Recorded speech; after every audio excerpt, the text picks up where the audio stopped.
está, 6 de la tarde en Buenos Aires. Hasta las 7 te acompañamos en vivo con todo lo que está en las redes, y debatiendo, acordate. 11 58 35 87 69. Sos parte, sos el gran protagonista de, vamos para allá, de cómo estamos hoy. Porque es momento de, temón que viene ahora. Porque uno dice el sí, el no. ¿De qué estamos hablando? Hablamos de esto, Rinaldi, mirá. A ver. ¿De qué hablamos cuando hablamos de cuando el no te motiva? Bueno, ¿de qué estamos hablando? Hablamos de esto. Es muy flashero tener hijos y de verdad que yo tenía serios riesgos de privarme esta posibilidad de ver que hay otros seres que tienen muchas cosas parecidas a vos, a tus viejos, a tus abuelos. Es un delirio. Y sí, y es verdad, alguien que me puso, justo a vos te van a decir que no, seguro me conocía mucho porque a mí me inyecta el que me digan que no, me llena de adrenalina y hasta me gusta que me digan que no, porque redoblo el esfuerzo.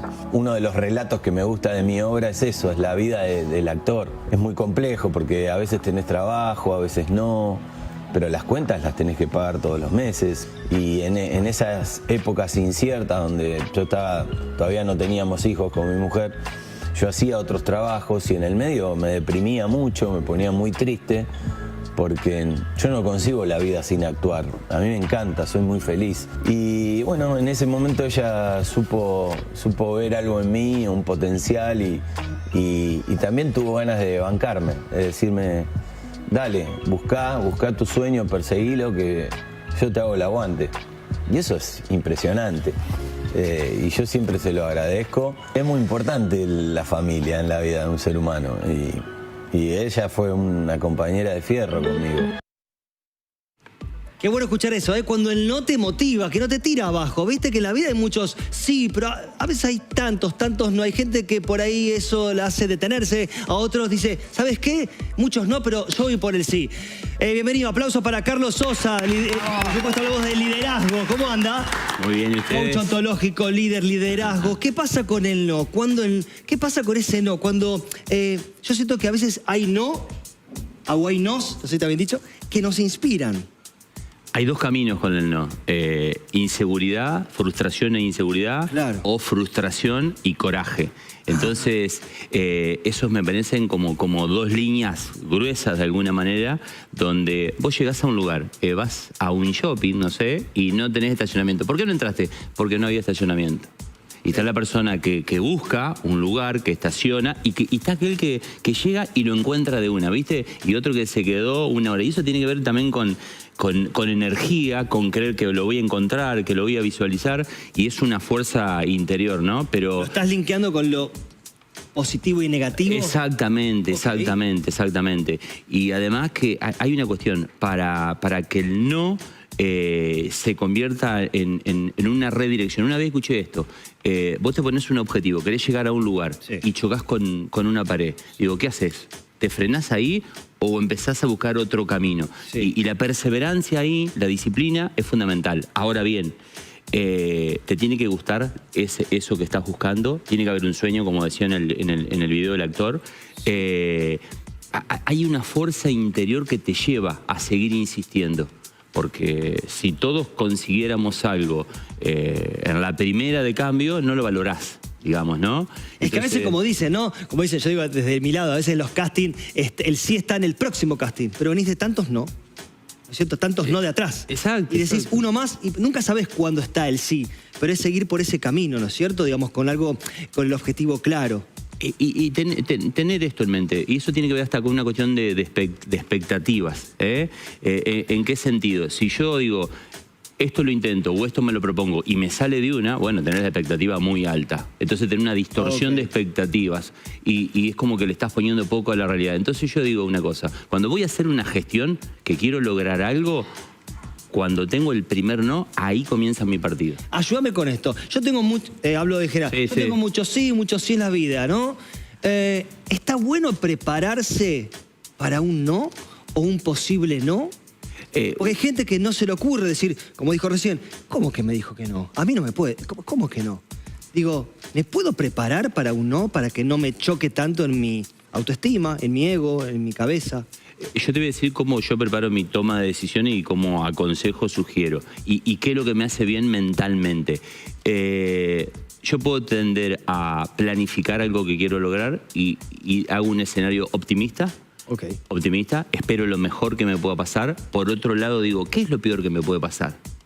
El escenario negativo, pesimista, y digo, al medio puede haber algo, ¿no? Entre ese escenario un mixto, un escenario moderado. Entonces si yo mentalmente manejo las tres posibilidades y cómo voy a actuar en cada una, yo estoy preparado mentalmente.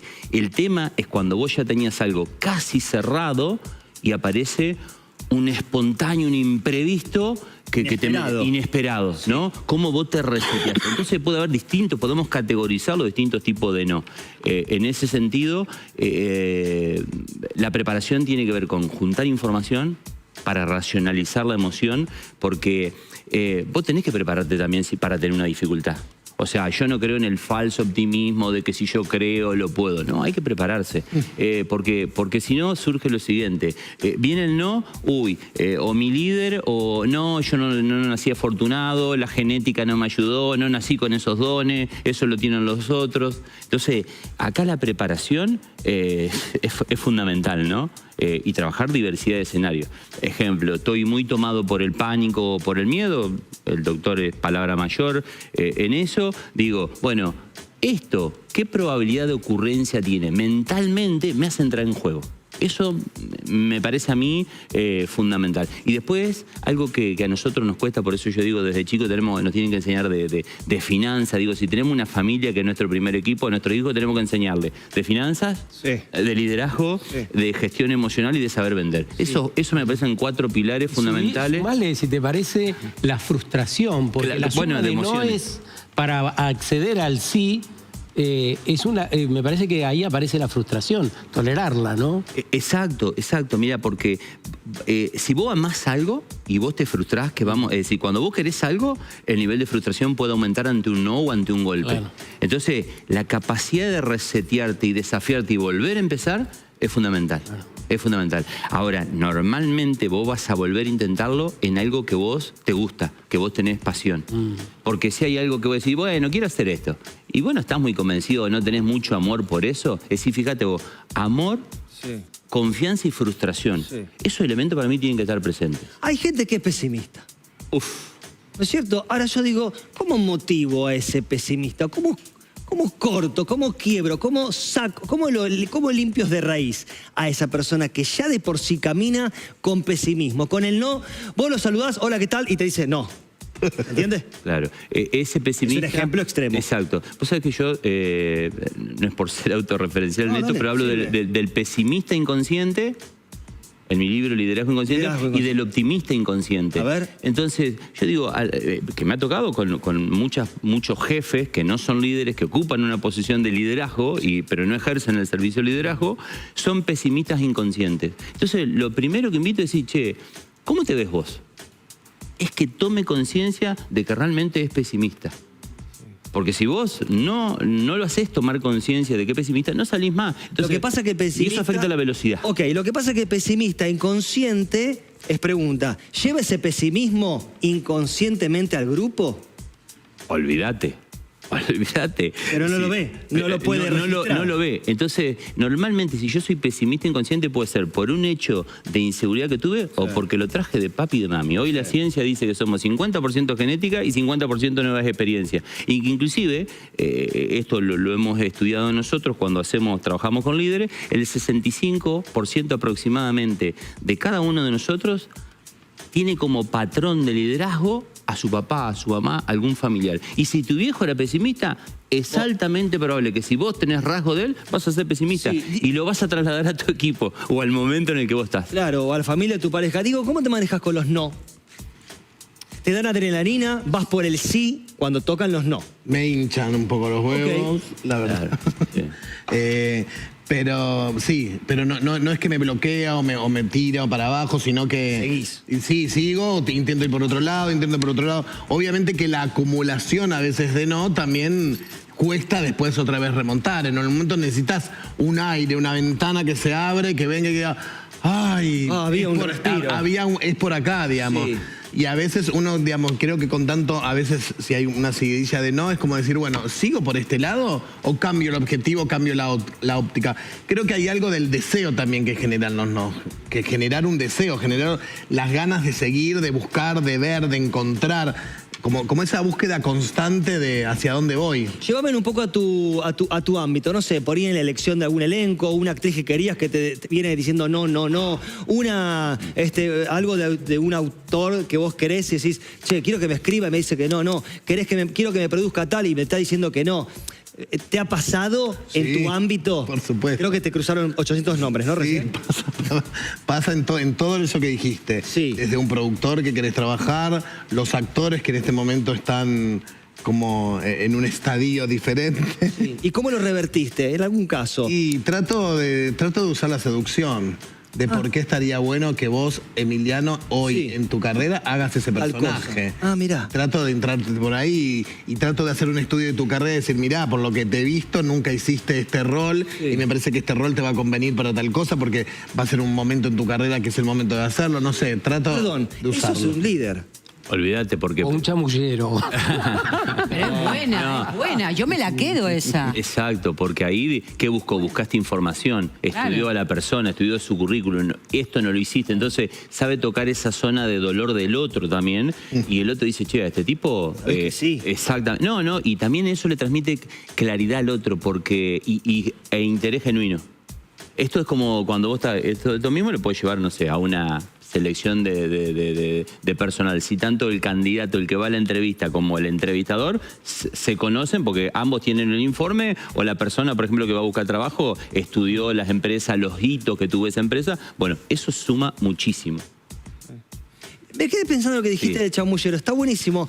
Sí, no sé. No, lo entendí. Pero esperá, lo tomo porque estás peleador, ¿eh? No, pero pará, está bueno eso que dijo, porque ponele que pueda pasar. Tomámoslo como que sí, como para el tema. Digo, también eso puede pasar, me chamulla, pero también se cae por el propio peso eso, ¿no es cierto? Digamos, no sería real de un líder. Lo llevo a tu área, ¿eh? Está bueno. O el chamullo incluye un buen líder. Es decir, si es parte de... Bueno, si me llevó hasta acá... Lo hizo bien, me mintió bien, pero llegué. Exacto. Muchos líderes fuman bajo el agua. ¿Me explico? Entonces, eso va. Pero si todo el tiempo salís con eso y vos no lo podés sostener, porque lo que marca el liderazgo también es el tiempo. Correcto. Cuán legendario sos. Entonces, claro. Bueno, una vez zafás, sirve, una vez podés improvisar, pero no podés ser un improvisado, digamos. O sea que, me parece que eso... Pero esa labia va.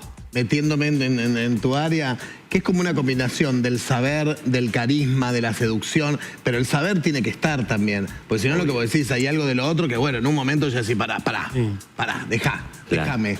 Yo te digo, mira, yo sé que vamos a llenar, que esta obra va a ser un éxito. No te quedes afuera.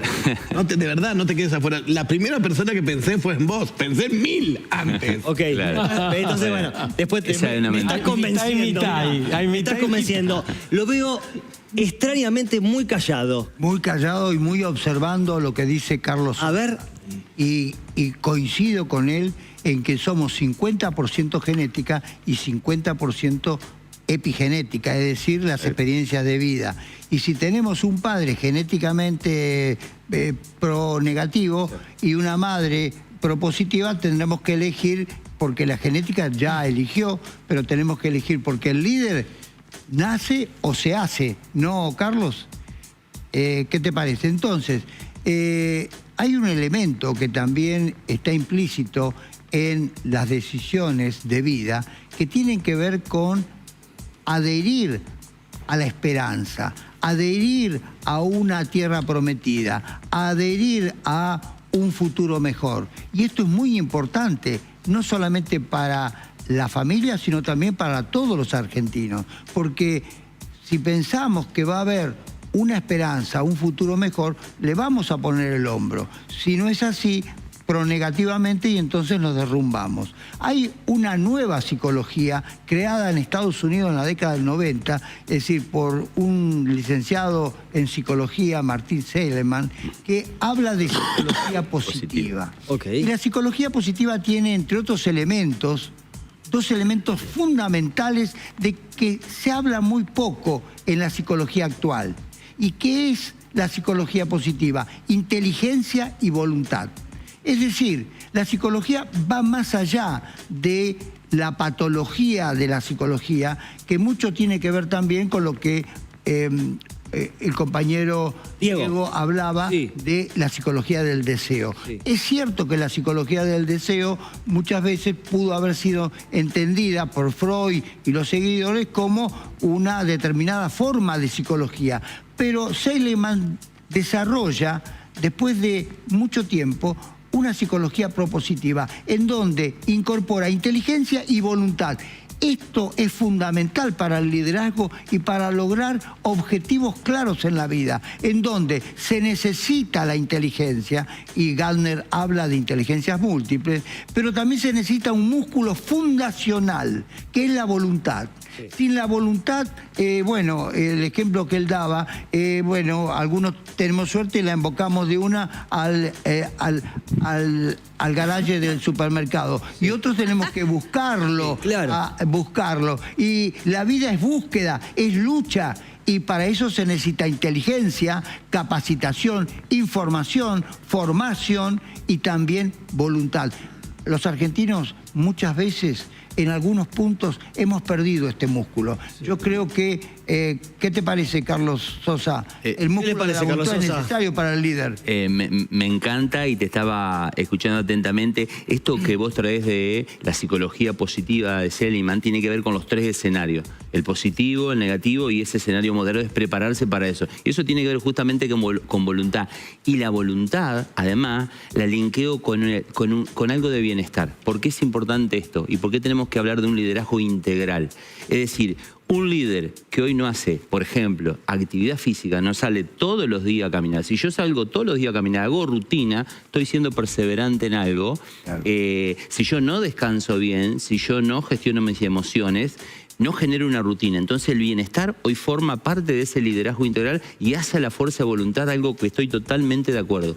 La fuerza de voluntad es hacer cosas, es gestionar la incomodidad cuando vos no tenés un resultado. Es decir, sentirte cómodo en la incomodidad. Es cuando yo estoy cansado, tratar de mantener buenos hábitos. ¿Por qué? Porque a partir de las 5 o 6 de la tarde, cuando nos empezamos a cansar, tendemos a hacer cosas malas hábitos. Me tiro en el sofá, no salgo a hacer una rutina, me voy a la papa frita, a la cerveza. Que está bien darse un gusto, pero no siempre. Entonces, todo eso, cómo decidimos, cómo lo alimentamos, cómo pensamos, cómo gestionamos, influye en esa fuerza de voluntad. Qué bueno es de lo que hablamos, ¿no? Digo, qué bueno es insistir, ¿no es cierto? De insistir, tiene su pro, sus contras. O, bueno, a ver qué dice ella, mirá. Ustedes encaraban minas y se bancaban el no. Y yo decía que no, iban a la otra, y la otra tal vez decía que no, y a la otra decían que no, y la otra decían que no. Háblame de tolerancia a la frustración, loco. Aguante los varones de nuestra generación, boluda. Aplauso para los Juan Carlos que están acá. Ahora dicen, no, porque me clavó el visto. ¡Cállate! Tu generación, nena. ¿Sabés lo que te digan que no en carne viva? No en un story, no en un DM, no está doble azul. Acá era no. No. Y ahí va el chabón. Taca, taca. Es genial, la tolerancia a la frustración es acá, era acá, que esto doble tilde me leyó, me puso el me gusta y al final que me bloqueó. No, acá es no, la tolerancia a la frustración, Carlos. Es una competencia. Muy bien. Una genia. Nos muestra, ¿no es cierto? Una genia. Aparte, es tan actual. Alguien que quiere crecer en el liderazgo, la tolerancia a la frustración es fundamental. Hoy el liderazgo es una dualidad.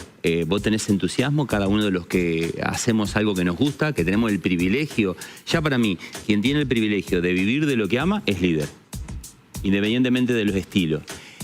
Nosotros nos entusiasmamos, pero cuando tenemos un no, ¿qué nos pasa? Nos frustramos. Entonces todo el día vivimos con una dualidad emocional, entusiasmo y frustración. Y hay que estar preparado. Entonces yo digo, yo tengo que, lo relaciono como un cociente, entusiasmo dividido frustración. Si eso es mayor a 1, yo estoy bien, que es el estado de ánimo. Así lo define Jorge Valdano en el fútbol, donde dice que es liderazgo o qué es un equipo, un estado de ánimo. Y ese estado de ánimo tiene que ver con esa ecuación, digamos, ¿no? Con la solvencia del liderazgo. Y trabajar la frustración es fundamental. Quedaste con algo que me hizo mucho impacto, que dijiste, hablaste de la esperanza, Roberto. Perdón que te tutee. Con mucho gusto, Carlos. ¿Por qué? Porque el líder está en el presente, pero vende futuro. ¿Cómo? Hoy estamos acá disfrutando de esta conversación, nos estamos mirando, pero ¿por qué vos vas a creer en mí? Creer es que algo yo te voy a mejorar, algo te voy a brindar. Entonces, el futuro juntos, junto vos conmigo en equipo, va a ser superador, va a ser mejor que donde yo estoy, y ahí está la esperanza. Entonces hay que buscar a veces, cuando uno va a veces al psicólogo, te dice, bueno, te hiciste muchas expectativas, y claro, hay como una dualidad entre generar esperanzas, generar un futuro promisorio y resetear expectativas en esos 3 escenarios que hablaba hoy. Entonces, el líder tiene que mejorar el futuro de un equipo, para lo cual tiene que tener una visión, una idea y una fuerza. Ya tiene que verlo. Tiene que ver. Por lo que hablamos, si ¿no? yo no veo futuro, no tengo presente. Sí, digo, por lo que hablamos, digo, entiendo que el no me fortalece más que el sí, ¿no es cierto? Porque venimos hablando, el no nos fortalece mucho más. Presten atención a esta historia, y ahí venimos, mirá. Me da bronca que se vayan los buenos. Ya tenía 48. Y ahí sí que quedé como absolutamente devastada, angustiada, sin trabajo, sin mi mamá. En marzo del 2021, él falleció. Era la muerte no solamente de mi marido, sino el papá de mis hijos. ¿Te enojaste mucho? Sí, me enojé un montón. Me dio una bronca terrible. Primero porque se fue un gran tipo, un tipazo. De esos que son buenos, con el alma y el corazón, entonces me da bronca que se vayan los buenos. Solo ahí dimensionás lo que es problema y lo que no lo es. Y él creo que no se imaginó ni en su mejor ni en su peor pesadilla de lo que iba a pasar después, porque había que tomar una decisión, porque te queda mucha vida por delante y no se terminó todo. Me da bronca que se vayan los buenos. Resiliencia 100%. Súper. Lo que escuchamos, esta historia. Sí. Y ahí seguramente, no conozco la historia, pero seguramente descubrió recursos que ella traía en su mochila y el dolor. Una vez escuché una frase de Robin Sharma, que para mí es un gran referente, que dice, dolor no procesado, potencial que no se manifiesta, ¿no? Entonces, ¿qué veo ahí en esa historia de resiliencia? Procesar un dolor, porque yo me puedo quedar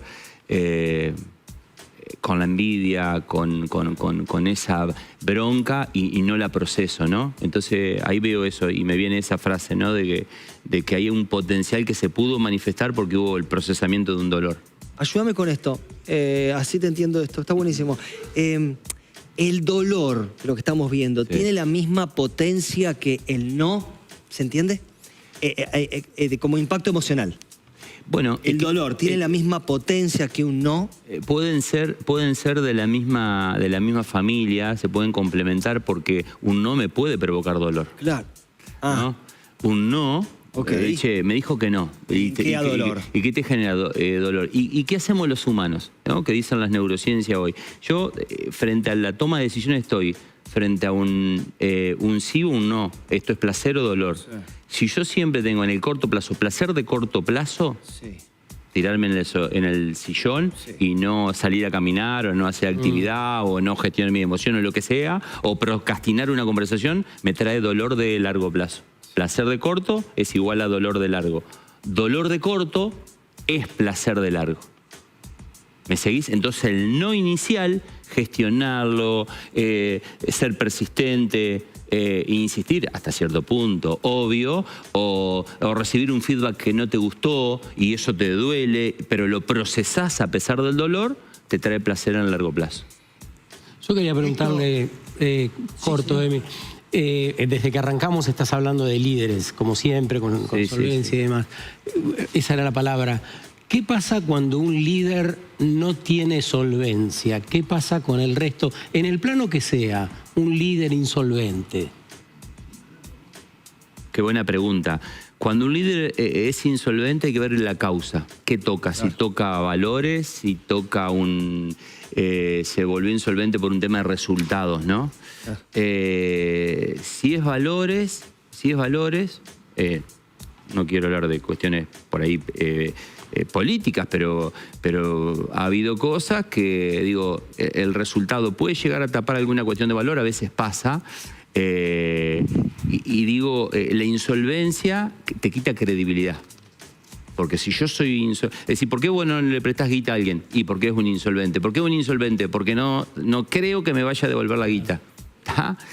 Bueno, dejás de creer. Dejás de creer. Entonces, insolvencia igual a crédito. Es más, a mí, yo estudié ciencia económica. ¿Y vos por qué le prestabas plata a una empresa? Porque tiene que cerrar esta ecuación.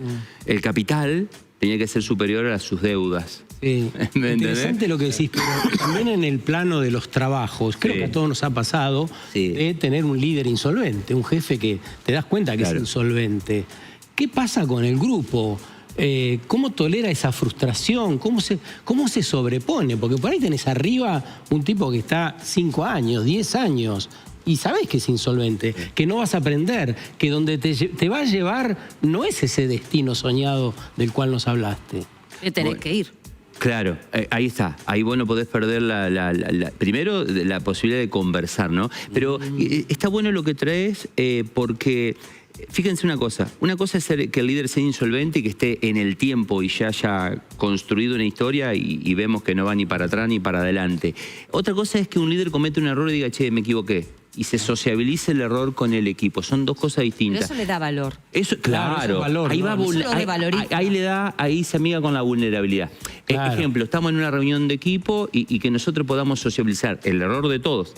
¿Qué pasa? Cuando el líder, que es el más visible en un equipo o en la familia o en donde sea, porque liderazgo lo vemos en el barrio, en la familia, no tenemos que... El liderazgo no es para las empresas, es para la vida personal, para cada uno de nosotros. El líder de cada uno. Exactamente. En el día a día. Exactamente. Cotidiano. Entonces, si yo te puedo decir, che, esto no me gustó, acá siento que hay un error, y yo como líder lo sociabilizo, eso me tiene que potenciar. Ahora, si todos tratamos el error y al líder cuando dice se equivoca no lo matamos, lo sacamos de idealizarlo, porque yo siento que en el liderazgo estamos idealizando mucho al líder.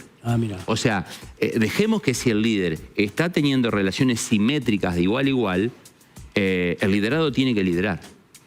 Porque yo siento que tenemos que humanizar el que lidera. El que lidera tiene que saber que lo emocional es importante, le escucha, por más resultado que haya tenido. Pero el liderado también tiene que hacerse cargo de la relación y decir, che, yo también me equivoqué. Y si este se equivocó y pide disculpas o reconoce el error, está bueno, ¿no? Ahora, bueno, por eso diferencio esas dos cuestiones. Igual, sí. Perdón. No, solamente para seguir el hilo. Me parece que en ese punto uno tiene también que ser muy consciente de sus errores. Porque uno es muy benévolo con sus errores y en realidad no debe ser ni ni me flagelo con mi error, ni bueno, ya está, no fue nada. No, ponelo en la columna de ese día la cagué acá, ese día lo estropeé acá y este día lo hice así. Porque el día que se equivoca tu líder, también da valor tus errores. ¿Cómo reaccionó él cuando vos te equivocaste acá y acá? Él fue benévolo con vos, te lo subrayó, pero fue benévolo en cómo te lo marcó, es más... te dio herramientas para que no vuelva a pasar. Quiero decir, me parece que hay dos columnas en ese sentido que revalorizan no solamente al líder, sino también tu posición como trabajador. Porque a veces se nos suben mucho en los humos, ¿entendés? Claro. Ves el error y dices, ay, mirá, se equivocó. ¿Y tú qué? Claro. Igual yo digo que, ahí te despido. Cuando hay buena base, ¿no? El líder se construye. Tenemos el libro para promocionar. Pero yo antes quiero retomar algo que Carlos dijo al pasar, pero es muy importante lo que acaba de decir, sobre todo por el tema de la esperanza, sobre todo el problema del suicidio y sobre todo el problema de las drogas en los jóvenes y en todas edades. El dolor a corto plazo genera placer y el placer a corto plazo genera dolor. En la búsqueda del placer que los narcoproductos producen, siempre va a haber dolor, sufrimiento y muerte. Mientras que en el esfuerzo, en la constancia, en la voluntad, en el liderazgo, en la prosecución de los desarrollos propios de lo humano, siempre, aunque al comienzo exista el dolor y el sufrimiento, después va a venir el placer y la gloria. Ahí está, escúcheme, ya que está, gracias por el placer y la gloria. Psicología positiva, del doctor Re, ahí está, Ahí está, fantástico, gran libro, no se lo pueden perder, @doctor.roberto Re. Se lo dejo acá, me lo deja para mí. Y se lo regalo, después te traigo otro, después traigo otro para la mesa. Eso para Carlos Sosa. Ah, perfecto, mirá, ahí está, Ahí está, te lo dejo gracias, porque Doc. yo después sigo leyendo ahora estoy leyendo el liderazgo inconsciente de Carlos Sosa. Ahí está el Instagram, ¿alguna fecha, algo que quieras decir, algo, aparte del libro?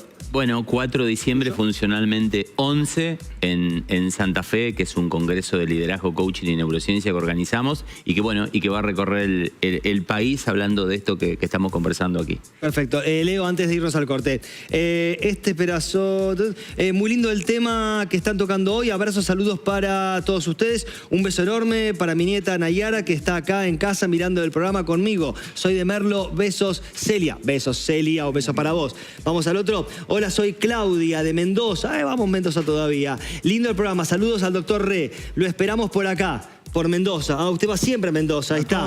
Traiga vinos cuando vaya, no está trayendo vinos. ¿Qué está pasando?